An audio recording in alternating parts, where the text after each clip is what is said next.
कृष्णाचं नाव विठ्ठल कसं पडलं आणि मग पंढरपूरला विठुरायाची आणि रुक्मिणीची मूर्ती एकत्र का नाही, ह्या मागचीच ही एक पौराणिक कथा. कृष्ण निजला निवांत, आठवली त्याला राधा, राधेला केले जादूने जिवंत, जणू काय झाली त्याला प्रेमबाधा. समोरून आली रुक्मिणी, कृष्णासंग राधास पाहिली, डोळे झाले लाल लाल, म्हणे मी कृष्णा सोडून चालली. कुठे गेली रुक्मिणी कुणास बाई ठाऊक, कृष्ण भटकतोय तिला शोधत, होऊन व्याकुळ भाऊक. पोहोचला बाई कृष्ण शोधत तिरी चंद्रभागेच्या, आणि रुक्मिणी दिसली दिंडीरा वनात पंढरीच्या.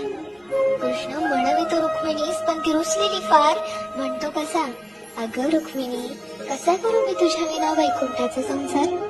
रुक्मिणी नाराज, त्यातच कृष्णास आठवे भक्त एक थोर, नाव त्याचे पुंडलिक, लय गुणाचं ते पोर.